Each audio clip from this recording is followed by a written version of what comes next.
Recorded Books and One Click Digital present Dead Man's Ranch, a Ralph Compton novel by Matthew P. Mayo, narrated by Pete Bradbury. Chapter 1. Mortimer d'Arturo shook his head and waved away the cards offered him. He rapped his chest and worked up a low belch, then beckoned the fat barmaid. A good girl for remembering, he thought, as she set before him a whiskey and milk. She turned to go, but he grabbed her thick wrist and waved a finger at the other three men also seated at the baize table. She nodded and left. She was afraid of him, he knew, for her eyes, the color of a high summer sky, looked liquid, on the verge of tears, her lips set to scream. Good. He raised the squat glass to his mouth and looked over the rim at the other three. To a man they looked at him, unbidden disgust sneering their mouths. He smiled as he sipped. Keep them guessing, he thought, and almost laughed. The girl brought the drinks to his game mates. They each raised their glass to him and sipped. Fine, fine, fine, he thought. Drink and talk. Get to it.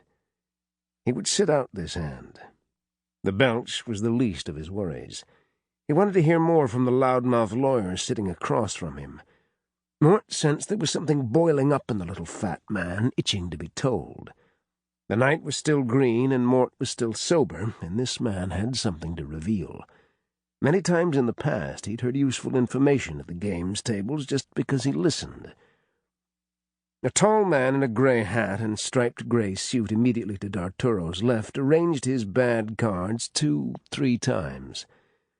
They won't get any better no matter how often you rearrange them, thought Mort. This much I know. I've tried. Then the man cleared his throat, sent an expert stream of brown chew juice dead into a half-full spittoon by his chair legs, and said, "You're saying about New Mexico territory, I mean." He nodded toward the little fat lawyer in the green suit. The lawyer nodded back, barely looking up from his cards. Go ahead and talk, thought Mort. Talk before the booze makes you quiet and sad, for surely yours is a sad little life.